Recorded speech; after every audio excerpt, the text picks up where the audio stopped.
Culture Illiterate, a podcast with 4 friends overthink comic book movies. I'm one of your hosts, Jake, and reincarnation kind of makes sense to me. Like, I don't know, like, if you, like, pressed me on it, I'd probably not really necessarily say I believe in it. I don't really know, which I guess is a cop-out answer. But it's just, like, for as long as I could remember, the concept of people dying and then reincarnating just, like, makes sense. Because, like, how does consciousness just not go anywhere? And with me are my friends and fellow co-hosts. I'm Jason, and I hated Jake's fun fact. Why? I don't know. Why? Because it was so long-winded. I don't know. I just wanted to come in on hater energy, if I'm being honest. Well, here's the thing, right?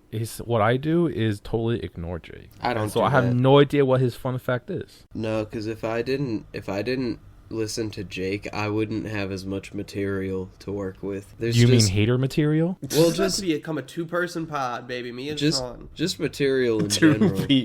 I get a lot of material out of Jake. Is this part of your stand-up routine? It could be. I don't have a stand-up routine yet. But you could with a bunch of Big Brother material. Matt's getting the leading questions in. I'm going to have a stand-up routine pretty soon, and y'all are going to hear about it. Hi, I'm Matt, and my fun fact is I wasn't paying attention to Jake's whatever it was. Yeah, fuck you. You didn't need to say that twice. Jake's great. This is terrible. Oh my god. We're just gonna destroy it. Jake's the only one with the fun fact so far, aside from Jason's kind of, and I'm gonna ruin that by not having a fun fact ready either.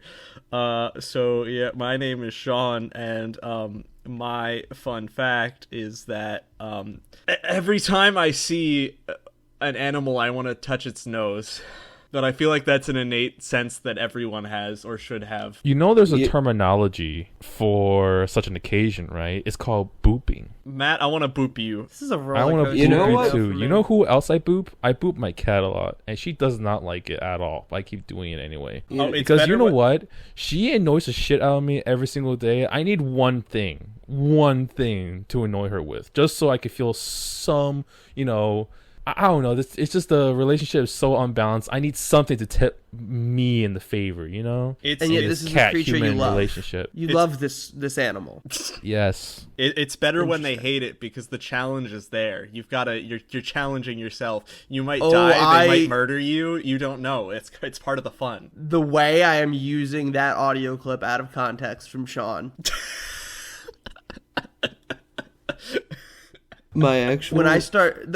what were you going to say? I was going to say my actual fun fact is that Jake and I are within 6 degrees of Kevin Bacon. We are? I heard Kevin Bacon. I mean, I've briefly met a lot of actors at Comic-Con, so I guess in theory I could be pretty close. But what are you thinking of? One time, when Haley was in college, our sister, she told me about her friend whose dad, met Kevin Bacon once. So we're within 6 degrees of Kevin Bacon. That's all. See, how y'all been? Y'all had a nice week? I've been pretty good. Pretty nice. One of my favorite bands, Origami Angel, just put out a new project today that was very good, called The Brightest Days.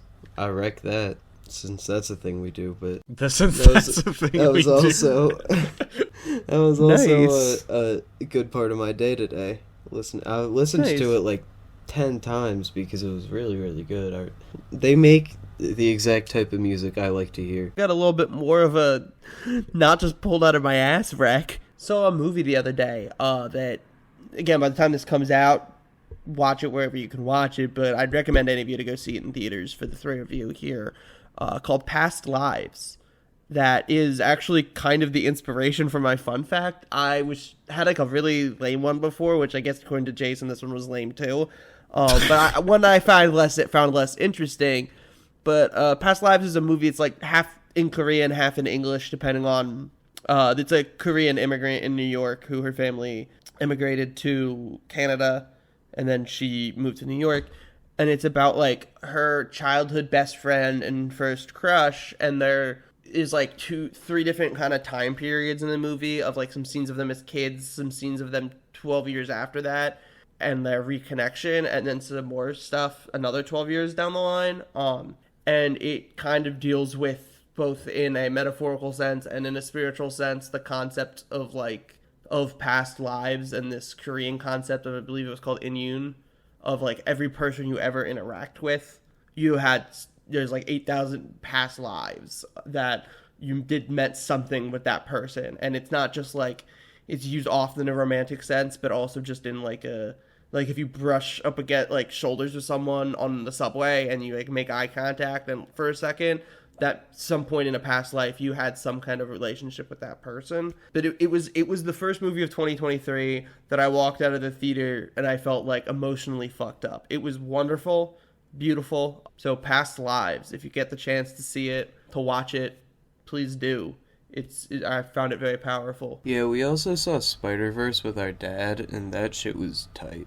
So watch that, because it was fucking beautiful. I agree with that. Like, genuinely, I keep thinking about that movie because, like, in a very serious sense, like, every frame of that movie is just pretty. There's so many different types, like, styles of animation, because of the different characters from different universes and shit, and it's so creative, and it is so good. Oh god, the one thing I always love is when somebody describes it as every frame is a painting, and it's one of those movies that is like a 100% yes, it is that is what it is. It reminds me a lot of there's a interview with a writer, Charles Bukowski, where he mentions that he references, like, because he's a writer, so he says, like, every sentence should be its own story, and this movie feels like that. Like, every moment of it feels like its own beautiful piece of art, and it's, you know, you can look at any one moment of it and it would be great, and then the whole product is also just fantastic. That is very true. But it's like one of those movies where it doesn't feel like its length. Like, holy crap, the movie is, what was it, 2 hours and 20 minutes? It's like almost, it's I think not including credits, it's like a hair under 2.5. Yeah, and it's like, that's the thing. It's that it doesn't feel like 2 hours at all because of how it's paced very well. It is. It is paced super well, and I don't believe there's a single wasted line in that movie because almost everything builds up to something later on or is much more meaningful on a second watch. There really isn't anything wasted in that movie. It's quite incredible. I am so happy it's doing so financially well, and I'm so happy that this movie is doing so good and I'm sorry for this, but Elemental is not doing that great. I don't want another generational trauma movie, Pixar. Like, what is with this fucking formula? You struck gold with it once, and all of a sudden, it's your new niche. Come on. Like, seriously?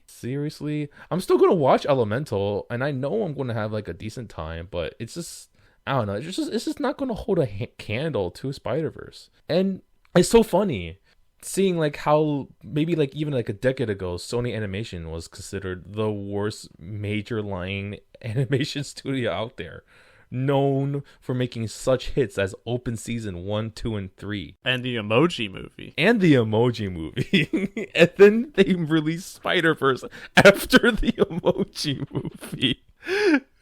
Oh my goodness. Sony Animation is seriously like a Dr. Jekyll and Mr. Hyde. Because you know what the funniest thing about the Emoji Movie is? Like, that it was made? Well, no, like, I watched the Emoji Movie, and, like, you know, obviously it was like a meme and like such a big thing about how bad it was.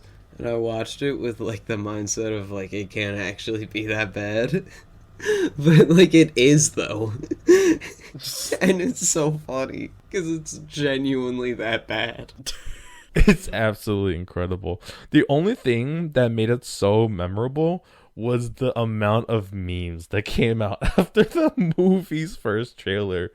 There was a YouTuber, I think his name was Jack Films. Yeah, shout out to Jack Films, by the way. He memed that movie into oblivion, dude. And then I think he was at the premiere.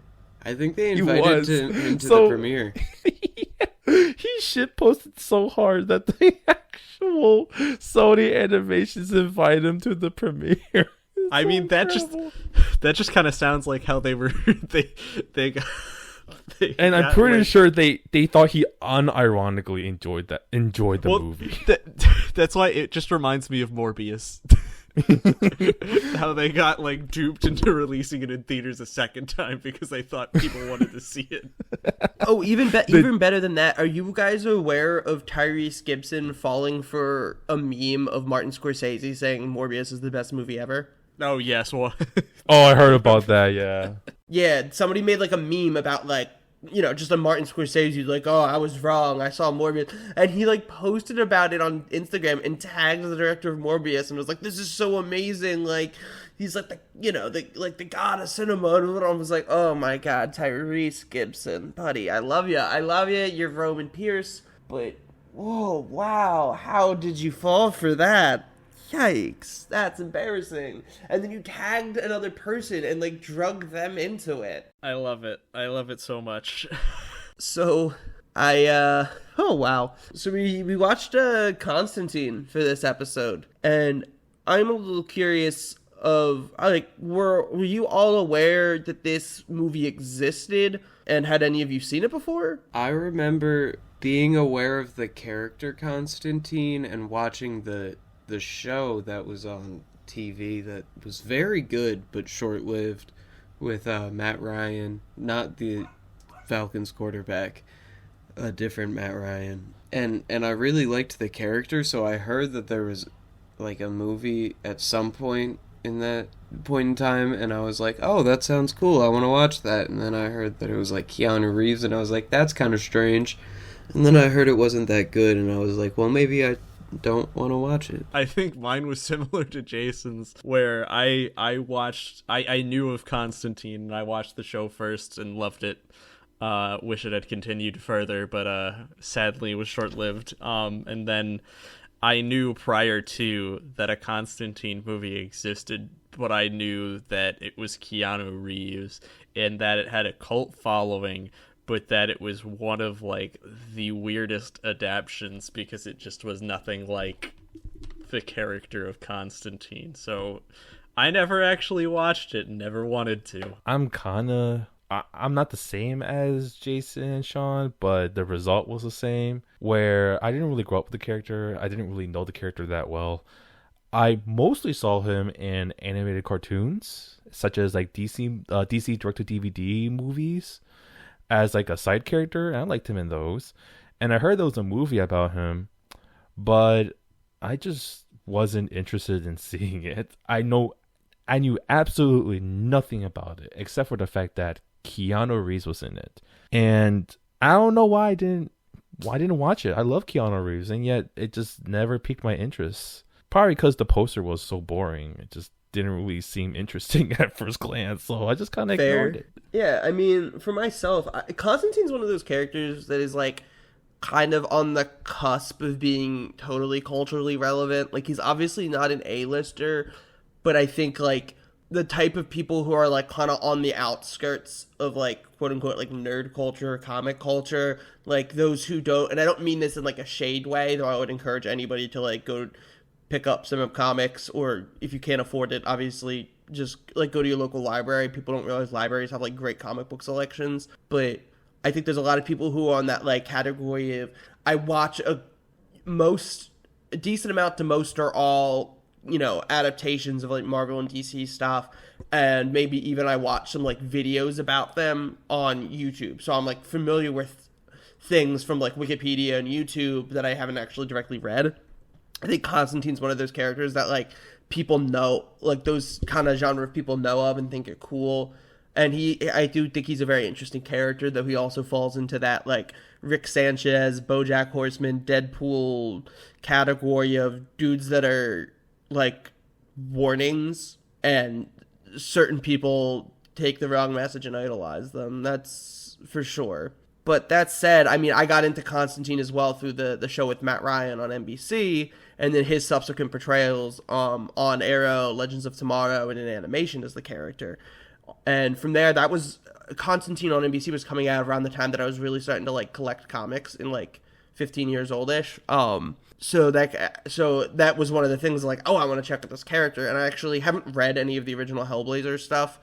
That said, I have read several things with Constantine in them, and I enjoy the character, but this movie is a different story in a lot of ways. So we're covering Constantine, which released February 18th, 2005, written by Kevin Broadbent and Frank A. Capello, directed by Francis Lawrence, and shot by Philippe Rousselot.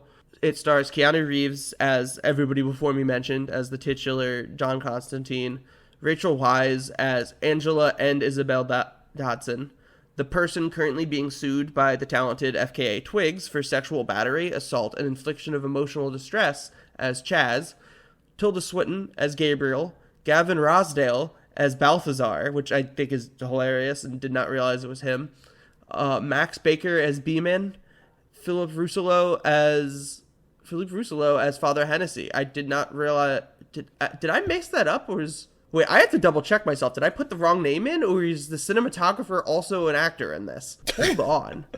I'm astounded. Know. You're supposed to be in charge of these things. I know. You're supposed I know, to be but like, in let's charge. not act like this is a hobby, man. I'm not. No, this is a career. This is a career. Yeah, it's going to be a career choice. Yeah, each of us. I'm split stupid. that single penny in revenue, and take like a hot knife and cut that bitch into quarters. So, correction, Pruitt Taylor Vince plays Father Hennessy. I don't really know how I messed that up, but I did. You absolute Jaimin Hunsu buffoon. as Midnight, also known as Papa Midnight, and Peter Stormare as Satan. So, I also, before we get into the movie, I do want to address the previously mentioned, I guess I'm technically supposed to say, alleged abuse. Just to put out the National Domestic Violence Hotline of 800-799-7233, and also mention www.domesticshelters.org. And if you take that URL and do /fundraisers and /wish lists, it's a great way to actually, you can type in your address or zip code and find local women's shelters to you, and you can donate money, volunteer time, or also they have wish lists up of like specific items they need to help women at the shelter, and you can donate the items directly.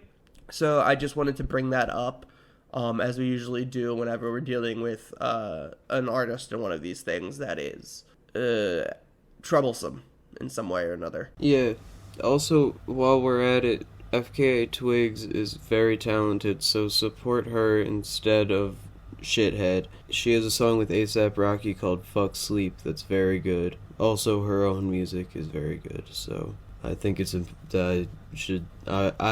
want to say that as well, that she's worth supporting. Alright, now correct me if I'm wrong, y'all, but is this the first movie that we've had for the podcast that does the piss filter for Latin America? I was gonna mention that. I think this is the first one, and it was so one annoying. that I noticed, so it's probably at least the first like egregiously overdone one, and it was bad. Oh yeah, it's because the movie starts off in Mexico. There's like a scavenger who recovers the tip of the spear that pierced Jesus Christ, in like a ruined church, wrapped in a Nazi flag, and after being possessed, he takes it to Los Angeles, surviving getting hit by a car. But the scenes in Mexico are so egregiously piss filtered and so yellow. It's like the first note I had down, because I was like, I think this is the first time this has happened for us, and it is so stupid and ugly. Yeah, like obviously also has the tinges of racism and all that. Like it looks like it was like filmed on regular film, and they just spilled like green tea on it. You know what I mean? Like it's so yellow. I just know this is gonna be like, this is only the first time. The fact that we're gonna have to deal with this multiple times is not something I look forward to. It's so stupid. Like I mean, at least we don't have to cover Breaking Bad and just have to like talk about the differences in color scheme when they go to Latin America. To be fair, at least Breaking Bad's like incredibly good, though. This isn't as good as Breaking Bad. This is true. And this is also, I think this is probably even more. It's pretty bad. One of the most egregious examples in my memory of just like such a bad like color grade. Yeah, it's just it's so dumb. Like what the fuck? Like other countries have the same hair. Like it doesn't make sense, man. No, have you been to It's not. Have you been to Mexico color. before? It just looks like piss. We have the same sun.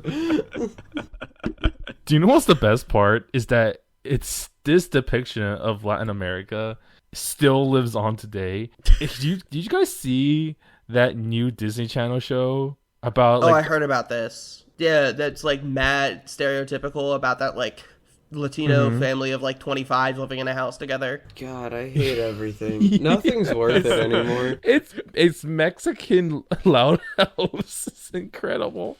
And then one of the best things is that I learned about how gangs mark their territory, and that's what throwing out the shoes in the telephone line is, right? And they have that in the show. So gangs exist in this Mexican Loud House universe. Oh, yeah, it's really bizarre, man. That's unfortunate. So back to our movie. Now in L.A., where the possessed scavenger took the Spear of Destiny, John Constantine is exorcising a demon in southern L.A. from a young girl after witnessing an attempt to come through to Earth, something that's not supposed to be possible due to a treaty between heaven and hell. Constantine is suffering from terminal lung cancer and meets with the half-breed angel Gabriel, played by Tilda Swinton, to request an extension to his life in exchange for his work deporting Hell's forces. Gabriel reminds John that performing good deeds for selfish reasons will not secure his way into heaven. So we're kind of getting started with like the initial setup of premise of like who John is and what his role is as an exorcist. I mean, what do you guys just think about like the general, premise of the film? I think it's fine. Yeah. It's not anything to write home about, but it's a fine enough setup, I think. It's nothing like special. There isn't really anything that I go like, ooh. It's kind of just like there and it's fine. I mean, like, this is also coming out around the time that I believe a lot of like similar exorcism-esque films were coming out, so when I take that into account, this is honestly fairly bland, I guess. But at the very least, it like tries to be something a little bit different than that. Also, it's kind of weird to see Tilda Swinton. I didn't know that she was in it. I honestly don't know if I've seen Tilda Swinton in a movie that wasn't directed by Wes Anderson before this. She's in the Doctor Strange movie. In Doctor Strange, she's That's the ancient right. one. She is in Doctor Strange. I didn't know that she was in this, but seeing her as like a fairly androgynous depiction of an angel and having seen that twice, I find it very interesting that it's happened twice. Well, they actually use they/them pronouns for Gabriel in the movie, which I think was kind of caught me off guard for a movie from 2005, which obviously non-binary people existed then, but I just wouldn't expect to see it in like a relatively mainstream movie then. I hadn't even picked that up. That's interesting. I didn't notice that either. Wow, that's disappointing of you, Jason. I could give a fuck. Yeah, I mean, I think Sean kind of hit the nail on the head where there's just like a lot of other Exorcist movies, both like in 2005 in that like mid-aughts time frame, but then also just in any time frame there's plenty. And the movie, like, this movie kind of tries to be both horror and action, which is fine because those are two things that like kind of blend together seamlessly. But ultimately, like, kind of for me, it's just like neither element, while bad by any measure, they just kind of vanish from my mind as soon as they leave the screen. Like, there's enough going on that it kept my focus, but also as soon as the scene was done, I was kind of like, okay, whatever. And I couldn't tell you what, like, I'm going to struggle, I feel like, to talk about this one in detail because it just kind of left my brain. I only watched it a couple days ago. Yeah, there's nothing really memorable about it because there's so many better depictions of exorcisms, but it's not bad. It's just unfortunately in that forgettable territory where it was well made enough for it to not be bad, but for not to be good enough to be memorable. So it's just in this limbo state where you don't really think about it at all, and it just kind of leaves your brain. The only great thing about it is that you see Keanu Reeves perform an exorcism, but I can say that for anything Keanu Reeves does, so even that part's forgettable. Yeah, I wouldn't even say it's particularly unenjoyable film. It's actually pretty enjoyable, I guess. It again, like, it's fine. I'll forget about it afterwards, and like to some degree, I can kind of understand after watching it why it has a cult status. But like, yeah, it kind of has left my mind since watching it. Yeah, it's just not memorable. Like, and like, you know, right now, like, as we went through the setup, like, nothing from that setup it doesn't give me anything that I haven't seen a different movie do better. Like, you know, it's like, it starts off very just neutral. It's not, you know, it can build from there, it can get worse from there, it's very just okay. Well, from there, is where we get to Detective Angela Dodson from Rachel Weisz, who is the actor that I always forget is in this, because when I believe the first thing I saw her in was The Favorite, but Rachel Weisz was great, and it was just, I had completely forgotten that she was in this. But anyway, so she's investigating the death of her twin sister, Isabel, also played by Rachel Weisz, who leapt from a psychiatric hospital roof, but Angela refuses to believe that her sister, who is a devout Catholic, would commit suicide because that would condemn her to hell based off the Catholic belief system. So, watching security footage, Angela hears Isabel whisper the word Constantine, and so she seeks him out. He refuses to help until he witnesses demons pursuing Angela and fends them off. He uses a ritual to see Isabel in hell and confirms that she did in fact kill herself. Constantine tells Angela that he committed suicide as a teenager because he was traumatized by seeing supernatural creatures, and though he was then revived, when he died, he was condemned to hell for having committed suicide. That's one of the things that is inherently compelling to me about the Constantine character, is his condemnation to hell. So, in case anyone here or listening is not familiar, Constantine is, it is true to Constantine that he has terminal lung cancer from smoking constantly, and that he is damned to hell, but a lot of it is more in the traditional story is he, while trying to perform an exorcism on a young girl named Astrid Logue, he accidentally summoned another demon to get rid of the first demon, and that other demon took Astrid to hell. So he accidentally condemned like an 8-year-old girl, 10-year-old girl, whatever, to hell, and his whole path after that is trying to rescue her. And then he is also condemned, but my understanding of the character, at least, and I could be mistaken because, like I said, I haven't read the original Hellblazer run, is that he's, whilst often selfish, is more focused on saving her than his own soul. But that said, I mean, when you guys know of or hear of that core change, I'm curious what you guys think of that, moving it from the story with Astrid to his suicide attempt, and then also just in general how you feel about that setup of Constantine as a character, because I always found that very, very interesting and kind of one of a kind compared to other contemporaries in the, like, quote-unquote superhero comic genre. Yeah, I didn't know the difference in his origin until you just explained it now. Because I was somewhat familiar with the character, but not to that degree. I think that the origin in this, that they changed it to in the movie is good. Though I will say, now knowing the original origin, I think that's just more compelling. Like, having like someone that he's specifically like fighting for and trying to save, and that being his motive throughout time. That just feels more compelling to me than just himself. Though I will say, like, if you're going for like a character arc of self-realization and all that, I see why they went for that, and I don't think that it's bad for that. I just think that the other origin story sounds more compelling, personally. Yeah, it is more compelling, mostly because it's more at stakes and there's more personal connection to, well, if he exercised a girl in hell to hell and then he goes to rescue her, that would be like a more compelling plot because it's tied directly to the main character, right? Well, what we get in the movie is sort of like that. He didn't really condemn anyone, but he sees someone who attracts demons, so he's like compelled to save her, right?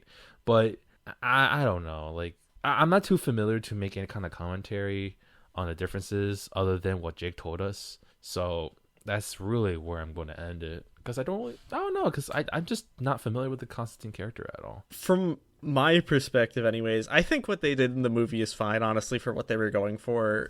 I mean, story wise, it's like not as compelling of a reason, because like it makes more sense from a logical standpoint in terms of the religious aspect of it, of why he's not able to, why he's condemned to hell kind of stuff. But like, it's not as compelling to imagine him selfishly trying to save himself and then going around helping people, but the idea being that like he's selfishly trying to do it. It just kind of comes off a little bit less like Matt said, engaging, or as as emotionally investing as It feels less sincere in a sense. yeah.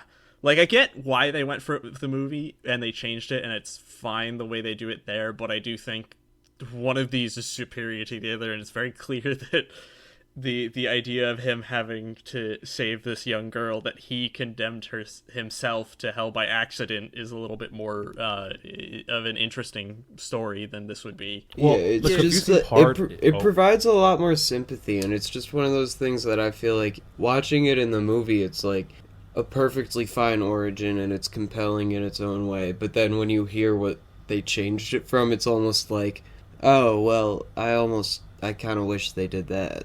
Like, that kind of sounds better. But that's the thing, though, is that the character change doesn't make sense for this new Constantine. It makes sense for the old Constantine. You know what I'm trying to say? Because why would this Constantine, who is doing all these selfish things just to buy himself way into heaven, help this woman who is being, who attracts demons, or demons to be attracted to her? Like, it doesn't make that sense. Like, it makes sense for like the old Constantine character that Jake mentioned, because he at least has some selflessness, I think. I don't know. Am I talking out my ass? I don't know. Well, I think here's the thing, Matt. I think the argument is that he's helping Angela because to get, if you're going for he's selfish, he's helping Angela because it is a good deed to get into heaven.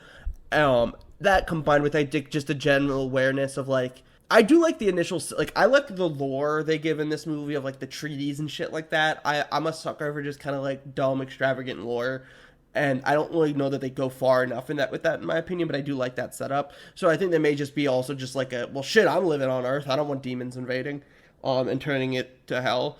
But going off of what Sean said, and a little bit of what Matt said as well, I think my issue is less that they made a change, because I never really mind that, and I personally do find the idea of, like, the argument, and this comes up, I know, one of the things that kind of honestly brought it to my mind in the first place was The Good Place, because they go into this a lot, but the concept of, like, can you ever be truly selfless? Like, is there always, like, a part of you that's doing it because it's going to make you feel good, or because you're going to get something out of it? And the movie kind of sort of, I think, poses its answer to that question at the end, but we'll get to that later.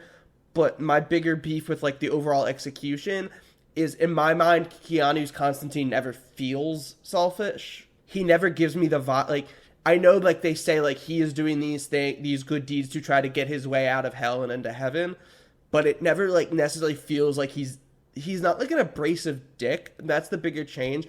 The Constantine that I, like, want to see is someone who is a lot more bitter and dry, and, like, this version is brooding, but he doesn't come off as a dick, and he doesn't come off as someone who screws other people for his own benefit. He just kind of, like, grumpily does the right thing, and it doesn't come across, to be honest, in Keanu's performance. I put it on that. I love Keanu Reeves to death, but I think he's horribly miscast.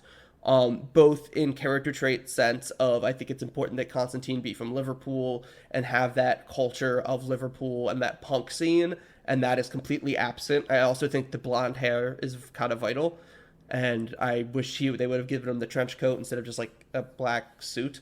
But anyway, I just don't think Keanu fits the role and is able to give a successful portrayal of his, like, selfish ass that the movie wants you to believe that he is. Yeah, I pretty much agree. Yeah, I'd say that, like, part of it has to do with how Keanu himself portrays the character, but also in just the screenplay and the writing, it just doesn't hit any of the right personal character notes that it should, and it kind of, not having that character fully realized there kind of ruins it a little bit. Oh, I was going to say, there's one thing I also wanted to add that we didn't really touch on that I want to kind of give a positive. For this movie being released in 2005, it actually has, like, for the time anyways, I think some really nice visuals in terms of not the piss-colored Mexico, but Hell looked great. Yeah, hell looks great. The demons, I think, look kind of cool. I don't think they look inherently that inspired, but I still think they look cool when they show up. Yeah, the design's basic, but I had, like, similar things written down, just, like, the production quality, in my opinion, like, across the board here, whether it's just, like, simple. It's all pretty simple. Hell and the demons aren't designed in a way that's, like, shocking and not like anything you've ever seen before. And other than that, it's kind of just in like general like apartment rooms and like, you know, a couple like dilapidated buildings, an office room, but it all looks like high production quality. And it's just I can't, I'm not like intelligent enough to put my fingers on it, but just everything from the costuming to the effects to the sets to, other than the piss filter, just the overall look of the movie feels pretty high quality.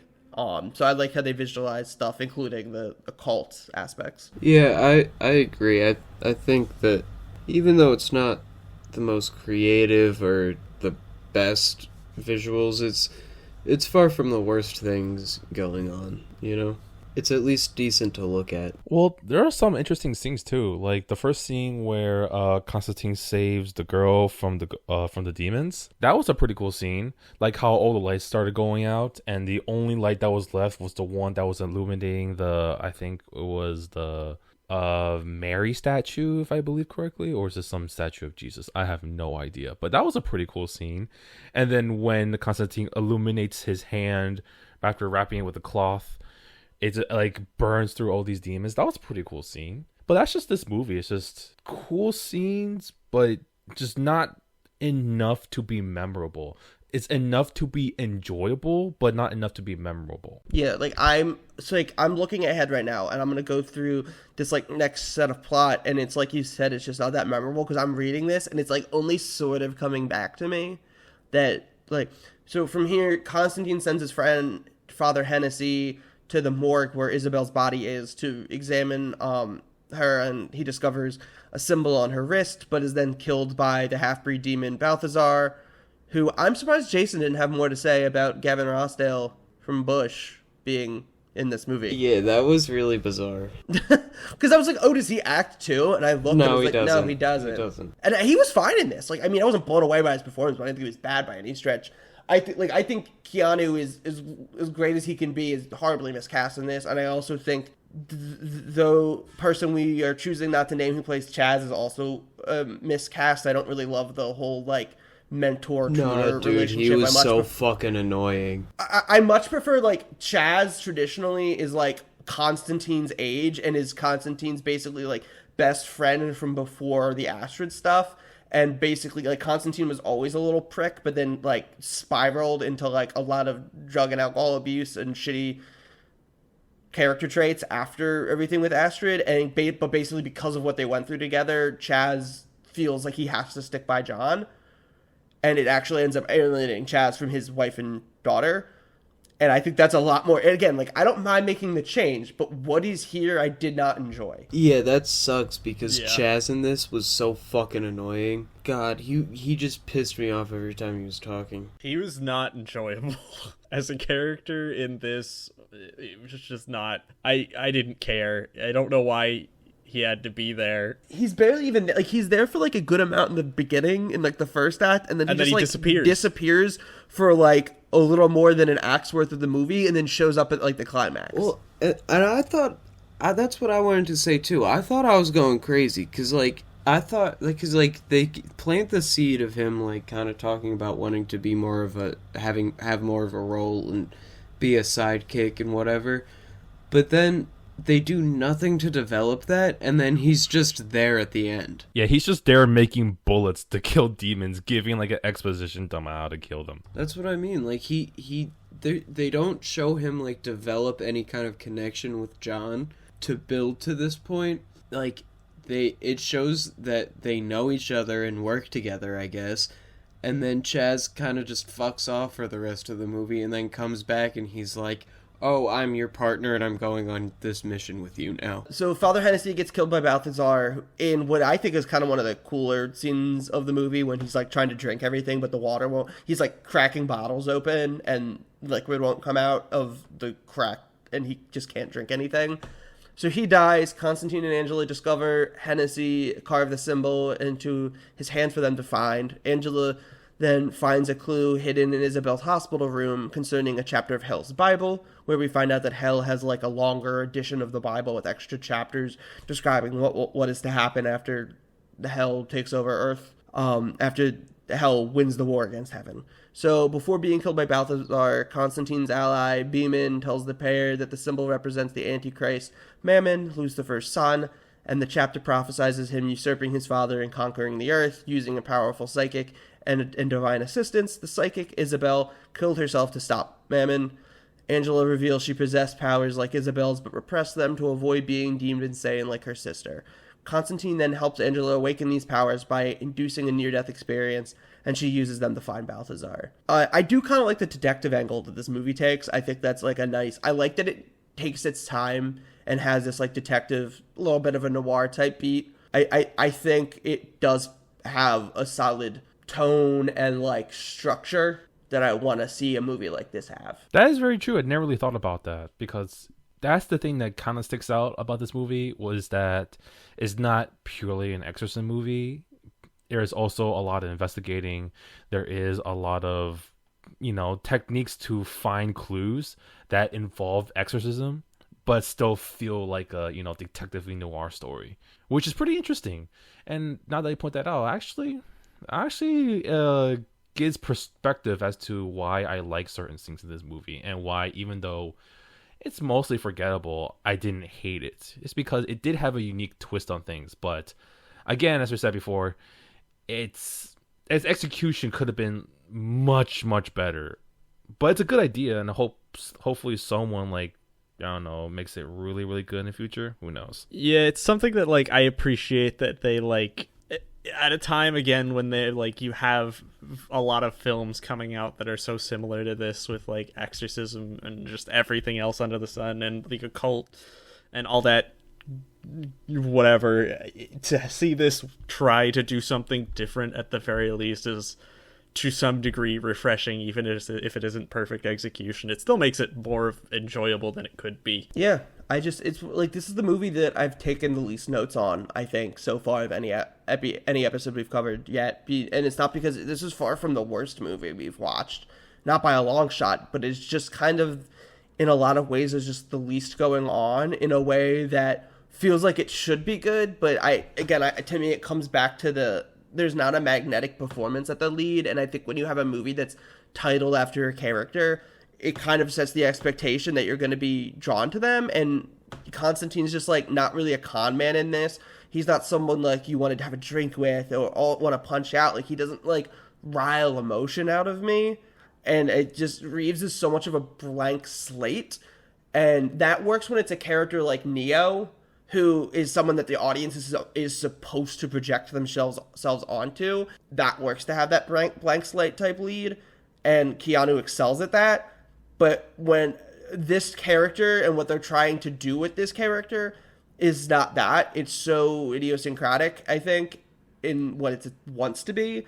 And because of that, this movie has a lot of strengths, I think its story structure and its detective angle, that should be strengths, but end up feeling like weird weaknesses, because there's not that hard-boiled character that you kind of love but kind of hate. Yeah.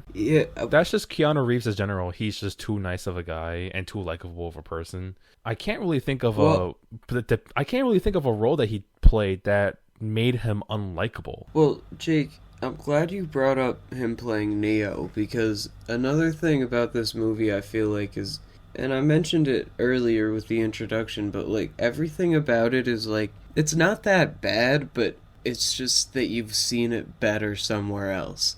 Keanu isn't that bad in this movie, but I've seen him as an action star much better, in The Matrix as Neo, or much later in his career as John Wick. Everything about it is just it's fine, but I've seen it better. Well, that's the thing though, is that in this movie he plays a brutish, maybe kind of dickish person, but it's not even the best use of that for Keanu. We see that in John Wick, where he plays a growly, grumpy type of person who can be pretty intimidating, and he's used to an extraordinary degree in the John Wick series. Yeah, it just doesn't fit this movie. He does well at that type of brooding and intimidating, not what they're going for in this movie. And it's no disrespect to Keanu Reeves. He's great at what he does, but this isn't what he's great at doing. Some actors can do anything. he's just not one of them. Well, yeah, he also doesn't get really that much help from the script because the script doesn't do enough to make him unlikable. Yeah, that's fair as well. He doesn't really do anything that makes you wince or like question his morale. He just kind of is a grumpy guy who there's not like of a dick to people. He doesn't have like witty jabs where he's like kind of a charming asshole and then like kind of do things where it's kind of questionable, but you're like, oh, but I kind of like it, but I'm kind of like he doesn't really have that. Yeah, he's just kind of like a miserable sad sack. Yeah, exactly. He's just a miserable man, but it's not really something that can entice you, because I don't know. It's just the way he depicts him. He just seems so miserable. Like there's a certain miserable type of person where you see them like at a bar and they're like, but they're like funny assholes. Like they're just like just complete degenerates, but they're just also like just like you kind of like them and they're kind of funny. And then there's also the kind that are just miserable and just assholes and you don't like them. Yeah. And that it's leaning too close to the latter. For me. Yeah, this movie would have been so much better if it had someone who is a dick yet extremely charismatic to offset the dickish moves he does. Honestly, the closest thing to that is movie. Jaimin Hunsu as Papa Midnight is like kind of a dick. In a way, I really like Jaimin Hunsu as Papa Midnight. He's not in the movie all that much. He has like 2-ish scenes, I think.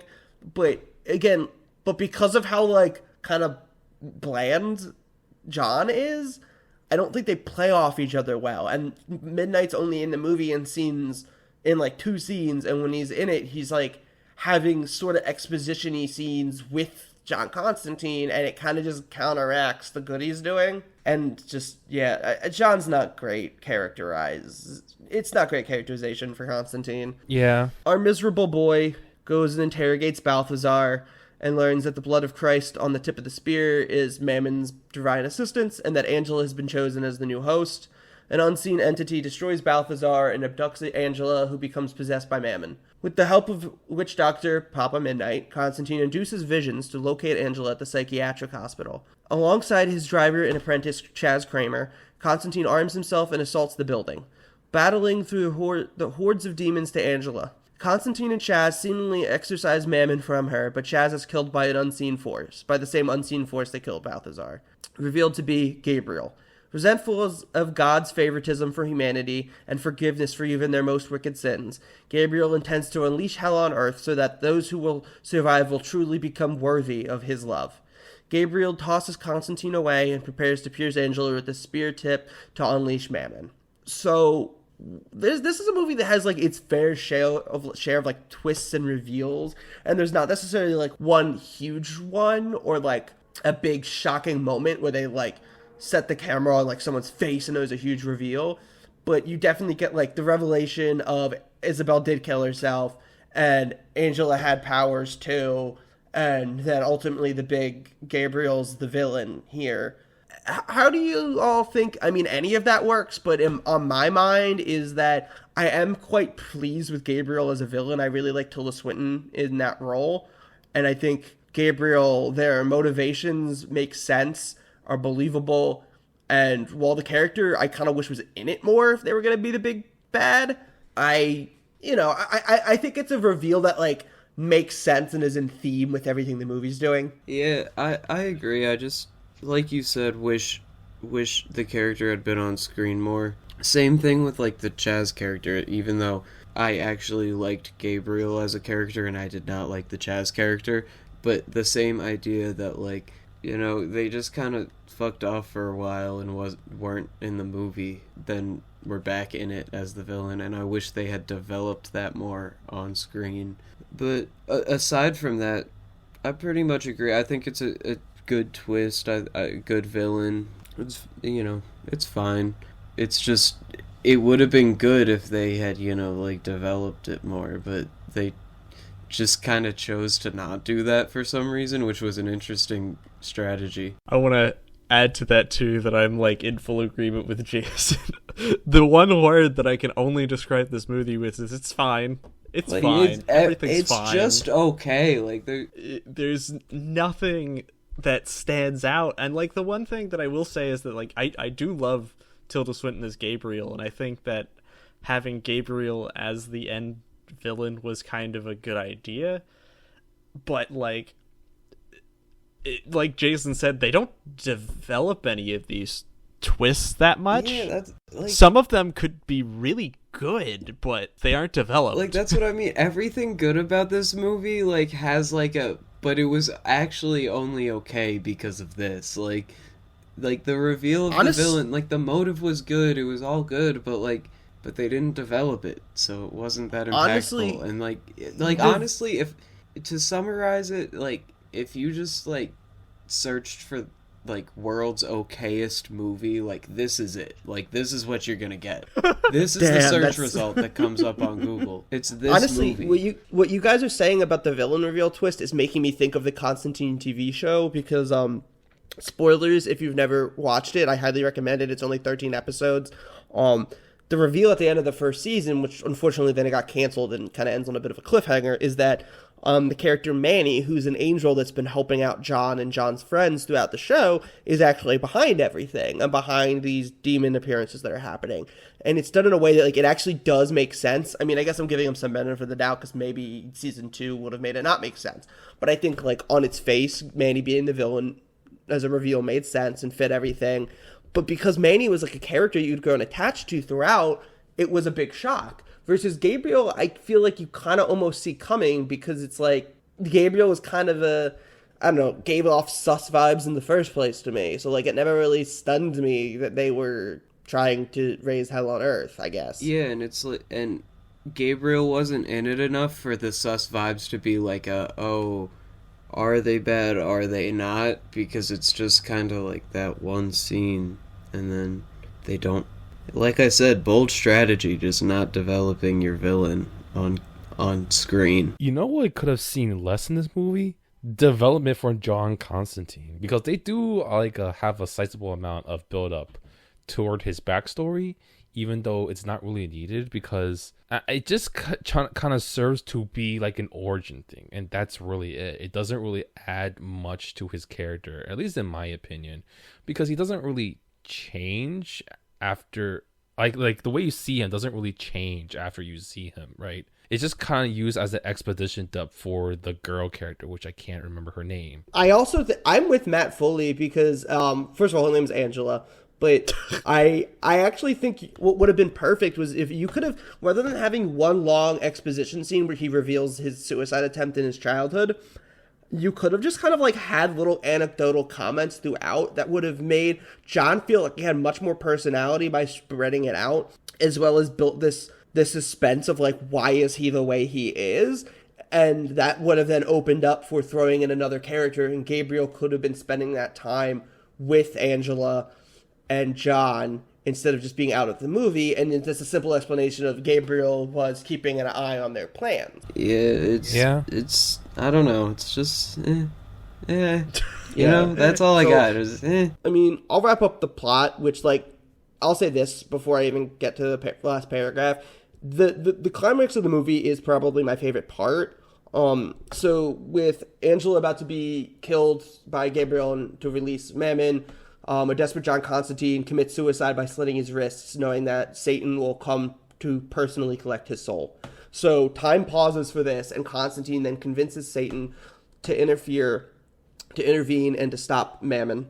Gabriel ineffectually attempts to smite Lucifer, revealing that God has abandoned them, and Lucifer burns away Gabriel's wings before banishing Mammon to hell. Satan offers to restore Constantine to life in return for his assistance, but he instead asks that Isabel be sent to heaven, and just to let him die. Lucifer obliges and releases Isabel to heaven, but Constantine then begins to ascend to heaven on his own for his selfless sacrifice. Infuriated, Lucifer does then restore Constantine to life and removes his cancer, believing that if given enough time, he will prove he belongs in hell.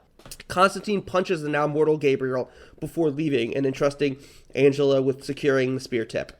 In a post-credit scene, Constantine visits Chaz's grave and witnesses Chaz come to in an angelic form. Right. Good Constantine impression. Thank you, that was good. Okay, I was muted, but Matt just I just coughed like fucking crazy. Oh, that was great. But yeah, I mean, to kind of like be on the quicker side, at least by my standards of it, I do think like the wrap up is good. Like I said, I think Gabriel's a solid villain, even if they could have used more of them. And I think the movie does a good job with it. This question it posits of, is there a truly selfish act? Kind of, John does commit one. He kills himself knowing he'll go to hell in order to try to stop. And when he's given an out to return to life, he passes it up and voluntarily asks to be gone to hell in order to get another person to heaven. And that also makes you reflect on Isabel being selfless as well, and that she, as a devout Catholic, knew she was going to hell when she killed herself, but did it anyway to try to stop Gabriel's plan.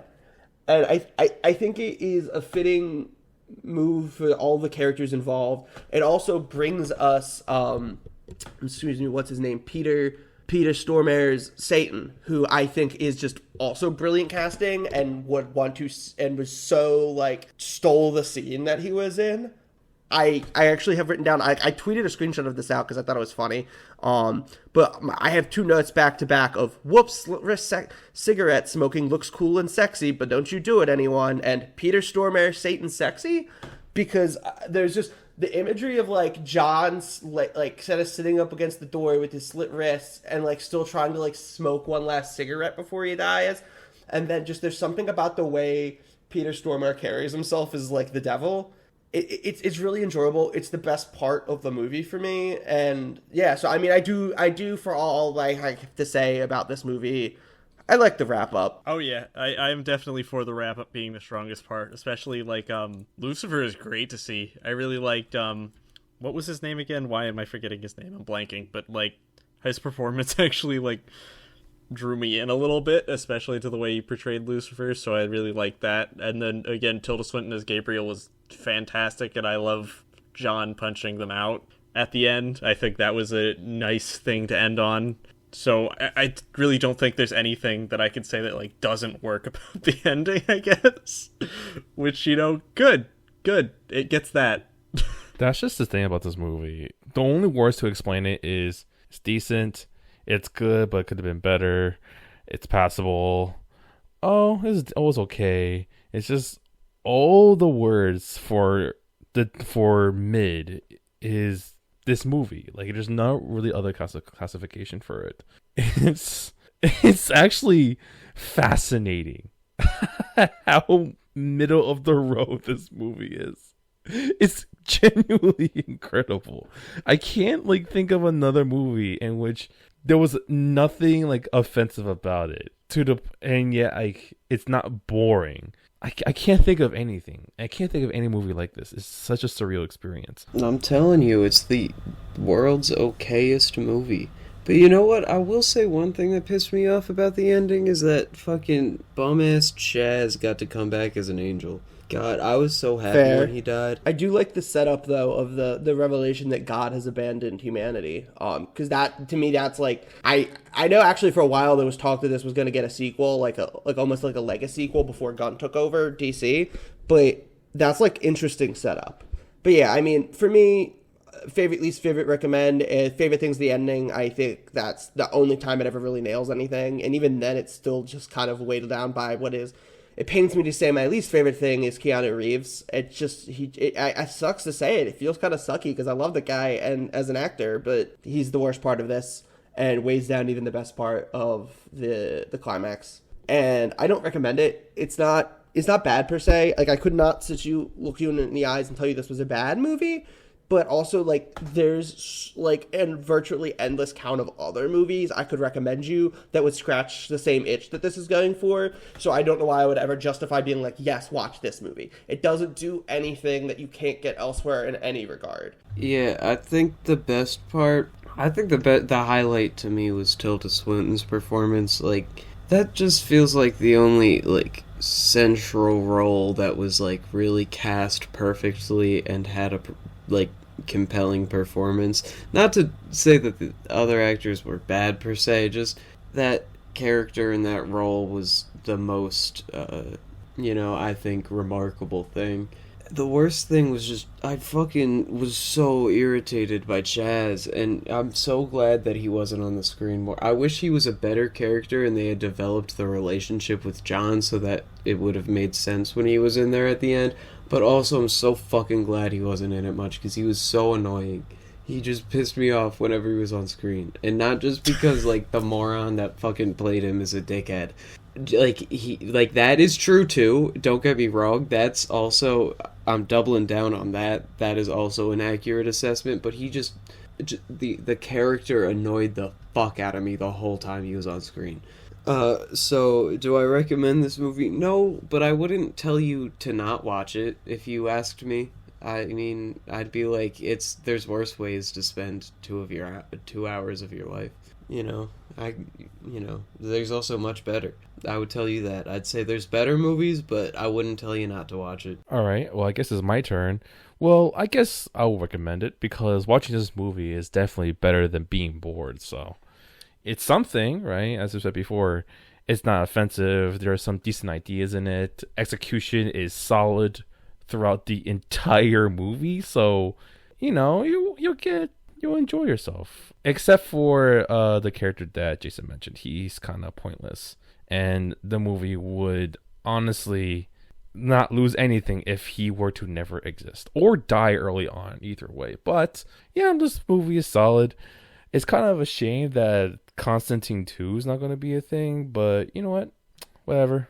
It's not like I'm devastated by it. It's just, it's kind of a shame. Like, my feelings about this movie, it's kind of good. It's like if Jimmy Garoppolo was a movie. And for people who don't know sports, he is like a just upper tier quarterback. Okay. It's okay. He will not sink your boat, but he definitely won't paddle. He's not going to be the reason you win games, but he won't be the reason you lose. True. Exactly. Somehow not as bad as you'd think, but also somehow not as good as you'd think.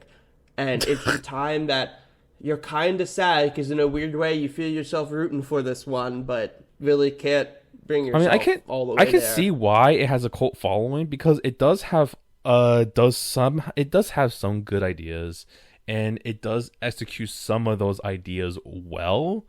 But the problem is that even though things are executed well, they're not unique, and so it can be very forgettable. So even that's just the whole thing about this movie. It's executed pretty well. It's just not unique. And the things that it is unique at, it doesn't go far enough with. Like we mentioned before, the detective stuff with exorcism sprinkled on top. Like, they honestly could do that they could stretch that for the entire movie and they'll have me hooked. But they didn't. Honestly, a couple of you have mentioned how you can understand how this has a cult following. I honestly can't. Because what is there to follow about this? There's nothing. It's so okay. Like, what the hill you die on is this movie. You must be the most boring person ever. Because this is here's the thing. I can never ever call someone who likes this movie the most boring person ever because the Minions movie exists and Illumination as a studio exists. So honestly, very fair. You if you enjoy this movie, I can at least admit you have some taste. No, I mean I enjoyed it, but I just mean like going to bat in some kind of cult following for this movie. Like I just don't see it. Die on the hill for this movie is definitely a stretch too far, but there are definitely worse causes to die on the hill. There are definitely worse. I wouldn't call it stupid, but I would call it weird. So yeah, Sean, what are your overall thoughts? Jesus. So I guess if anything, I'd say like my favorite part is honestly Tilda Swinton. I thought Gabriel was great the way they portrayed that character. So it was just that was probably the most standout thing, and Gabriel's barely in the movie to begin with. Jesus. I think my least favorite thing is, Keanu Reeves. I wouldn't say Keanu Reeves himself, but the casting is abysmal, and it just does not work, and it doesn't make this movie as enjoyable as it could be to watch. Do I recommend it? Probably not, honestly. Not that it's like a bad movie, and honestly, if anything, I give this like it's a okay film. It's actually not half bad. I'd say it's good. I'd say I like it, but like overall, it's not something I'd ever want to watch. Like, I don't have an interest or a need to watch this movie again. And I think having seen it once, I'm like, okay, that's my fill of this. I never need this again. I don't know why people want a sequel. I could see some interesting ideas for a sequel, but I just don't care. Here's the thing, right? Just think about it this way. This is like Thanos' favorite movie because it doesn't go one way or the other. It's balanced. Perfectly balanced, as everything should be. Like if this movie were if this movie were like a coin, you flipped it, it would land on its side. It would just stay there, never tilting one way or the other, because it's so perfectly balanced. That is a great analogy. Actually, one more thing I wanted to ask you guys about, just because it was something it's like in the back of my mind, and it's gonna bother me if I don't before we end. Is so like the movie like kind of ends with him before the post credit scene, at least at the edge of the roof, and he pops like, I guess, like gum or nicotine gum, into his mouth, like he's gonna quit smoking. And like I'd be lying if it said it didn't have me let out like a little like type like airy chuckle. But like, did anybody else like kind of have the thought of, I wish he would have just like lit a cigarette? Like I feel like it would have been really in character. It would have been like a really strong note if at the very end, after all that happened and his cancer's gone and has like a new lease on life and he has a chance at heaven, he just lights a cigarette. Yeah, that would have been way funnier. That would have gotten a big been chuckle hard. out of me. That would have been way. Yeah, that would have been really funny. Because it's just like Kind of baller. It's just funny, like He just Listen, like some like, he things just are just doesn't give funny, a and that's single one of fuck. them. I'm sorry, but cigarettes are sexy. Like it's just also like, just like, regardless of like, they're horrible for your health, blah blah blah blah blah, they're hot. Just saying. They're literally hot. This is true too. So thank you to Alo VFX. It's on Twitter for our artwork. You want to go, Jace? I make music. You can follow me on Twitter at @the_UpsidesPA, Instagram at @the_UpsidesPA, SoundCloud The Upsides. I'll be putting stuff up soon. Hopefully, I'm working very, very hard, but making music is difficult. And I made the intro/outro music, so if you like that, listen. Yeah, check Jason out. Please follow Culture Illiterate on Spotify and Apple Podcasts. Subscribe to Culture Illiterate Podcast on YouTube. Follow us at illiterate_pod for Twitter and Instagram. Reach us at cultureilliteratepod@gmail.com for questions and comments. And next episode, we're beginning a trilogy you've all been waiting for. We're watching Batman Begins. Let's go!